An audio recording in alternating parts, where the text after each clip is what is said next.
नमस्कार. श्री स्वामी समर्थ सर्वांना. गुरुपौर्णिमा 2026मध्ये 29 जुलै बुधवार या दिवशी आली आहे.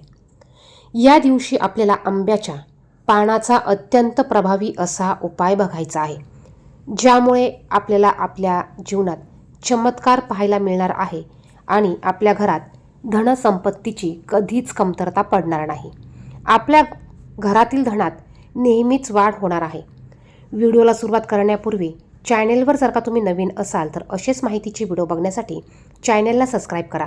बाजूच्या बेल आयकॉनला प्रेस करा आणि कमेंट बॉक्समध्ये श्री स्वामी समर्थ, श्री गुरुदेव दत्त लिहायला विसरू नका. बघा, गुरुपौर्णिमा ही पौर्णिमेच्या दिवशी येत असते. गुरुपौर्णिमा गुरु, संत आणि ज्ञान परंपरेबद्दल कृतज्ञता व्यक्त करण्याचा दिवस मानला जातो. या दिवशी श्रद्धेने केलेले पूजन, जप आणि सत्कर्म यांना धार्मिक परंपरेत महत्त्व दिले जाते. गुरुपौर्णिमेच्या दिवशी आपल्याला आंब्याच्या पानांचा उपाय करायचा आहेच. त्याचप्रमाणे आपण इतर देखील उपाय या दिवशी करणार आहोत, ज्यामुळे आपल्या घरात धनाची वाढ होणार आहे. घरात लक्ष्मी अखंड टिकून राहण्यास मदत होणार आहे. गुरुपौर्णिमेच्या दिवशी खास करून आपण आपल्या गुरूंचे, श्री स्वामी समर्थ, दत्तात्रय किंवा इष्टदेवतेचे पूजन करून फुले, अक्षता आणि नैवेद्य अर्पण करत असतो. आता या दिवशी आपल्याला बघा, पौर्णिमा तिथी खास करून माता लक्ष्मीला समर्पित आहे आणि म्हणूनच या दिवशी आपल्याला सकाळी आपल्या घरातील देवपूजा झाल्यानंतर पिंपळाच्या झाडाखाली माता लक्ष्मीचा, बघा, पिंपळाच्या वृक्षात माता लक्ष्मीचा वास असतो आणि म्हणूनच पिंपळाच्या वृक्षाखाली माता लक्ष्मीची आपल्याला या दिवशी पूजा करायची आहे. यामुळे आपल्या घरात माता लक्ष्मी अखंड वास करते, धन अखंड टिकून राहण्यास मदत होते. त्याचप्रमाणे या दिवशी तुपाचा किंवा तिळाच्या तेलाचा दिवा लावून घरात सकारात्मक वातावरण तयार करायचं आहे. आपल्या घरात असलेल्या माता लक्ष्मीच्या मूर्तीसमोर आपण शुद्ध गाईच्या तुपाचा दिवा लावायचा आहे. या दिवशी जास्तीत जास्त श्री स्वामी समर्थ, ओम श्री गुरुदेव दत्त किंवा आपल्या गुरुमंत्राचा कमीत कमी 108 वेळा आपल्याला जप करायचा आहे.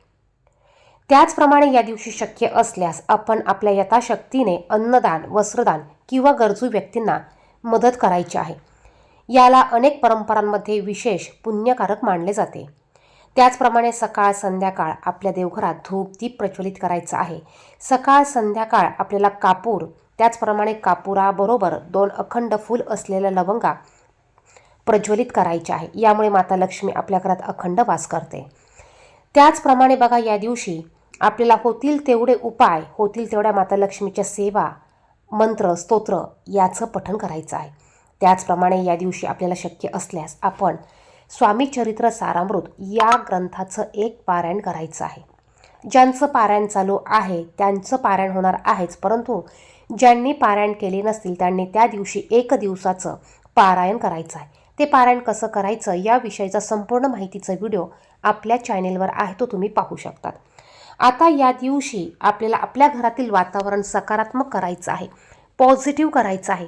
घरात निगेटिव्ह ऊर्जा राहणार नाही किंवा घरातील निगेटिव्ह ऊर्जा निघून जाईल, यासाठी आपल्याला आंब्याच्या पानांचा अत्यंत चमत्कारिक आणि प्रभावी, अगदी साधा सोपा असणारा उपाय करायचा आहे. या दिवशी आपल्याला सकाळी लवकर उठायचं आहे. देवघरातील देवपूजा छान करायची आहे. मुख्य दरवाजा, मुख्य उंबरठा स्वच्छ पुसून घ्यायचा आहे. मुख्य दरवाजाला आपल्याला 5, 7, 9 किंवा 11 आंब्याची पानं आणायची. पानं तुटलेली नसावी, देठाची पानं घ्यायची आहे. पानं आणल्यानंतर अगोदर ती स्वच्छ धुवून घ्या. त्यानंतर या पानांचं आपल्याला एक तोरण बनवायचं आहे. या पानांवर शक्य झाल्यास तुम्ही हळद आणि कुंकू ओलं करून याचा एक बोट लावायचा आहे आणि याचं तोरण बनवून हे आपल्याला मुख्य दरवाजाला लावायचं आहे. हे करत असताना आपल्याला माता लक्ष्मीच्या कुठल्याही मंत्राचा किंवा गुरुमंत्राचा जप करायचा आहे. यानंतर आपल्याला मुख्य दरवाजाच्या उंबरट्यावर हळदीचं लेपन करायचं आहे. हळदीचं लेपन केल्यामुळे माता लक्ष्मी आपल्या घराकडे आकर्षित होते.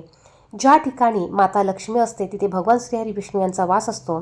हळद ही भगवान श्रीहरी विष्णू यांना अतिशय प्रिय आहे आणि हळदीमुळे आपल्या घरात लक्ष्मी अखंड टिकून राहते. त्याचप्रमाणे हळद ही निगेटिव्ह ऊर्जा कमी करण्यासाठी मदत करते. हळदीमुळे पॉझिटिव्ह एनर्जी घरात टिकून राहते. त्याचप्रमाणे घरामध्ये कुठल्याही प्रकारची वाईट बाधा, निगेटिव्ह ऊर्जा प्रवेश करत नाही. आंब्याच्या पानांच्या तोरणामुळे घराच्या बाहेरील वातावरण हे पॉझिटिव्ह राहतं, सकारात्मक राहतं. घरात आनंदी वातावरण राहतं. आंब्याच्या पानांच्या तोरणामुळे कुठलीही वाईट बाधा, नकारात्मक ऊर्जा घरात प्रवेश करत नाही आणि आपण दिवसभरात जे पण काही उपाय, सेवा करतो याचं 100% फळ आपल्याला प्राप्त होत असतात. अगदी छोटे छोटे असे जे काही उपाय आहे, हे उपाय आपण नक्कीच या दिवशी करू शकतो. श्रद्धेने केलेले कुठलेही उपाय नक्कीच फळ देतात. बघा, आपला विश्वास, आपला भाव, आपली श्रद्धा असेल तर याचे रिझल्ट आपल्याला 100 नाही तर 101% बघायला मिळत असतात. त्याचप्रमाणे मुख्य दरवाजाच्या आपल्याला दरवाजावर या दिवशी हळदीचं एक स्वस्तिक चिन्ह काढायचं आहे. या स्वस्तिक चिन्हाला हळदी, कुंकू, अक्षता, धूप, दीप ओवाळून आपल्याला पूजा करायची आहे. यामुळे आपल्या घरात माता लक्ष्मी आकर्षित होते. घरातील दूषित वातावरण नष्ट होऊन माता लक्ष्मी स्थायी स्वरूपात आपल्या घरात वास करते. त्याचप्रमाणे हळदीचं स्वस्तिक तुम्ही तुमच्या मुख्य दरवाजावर काढल्यानंतर तुम्ही जिथे पैसे ठेवता त्या तिजोरीत एक स्वस्तिक चिन्ह काढा. त्याची याच पद्धतीने पूजा करा. किचनमध्ये तुम्ही किचन ओट्याच्या पाठीमागे असंच पद्धतीने स्वस्तिक काढा, त्याचं पूजन करा. तुमच्या देवघरात तुम्ही पाठीमागं भिंत असेल तर त्यावर तुम्ही एक स्वस्तिक चिन्ह करा आणि त्याचं देखील याच पद्धतीने पूजन करायचं आहे.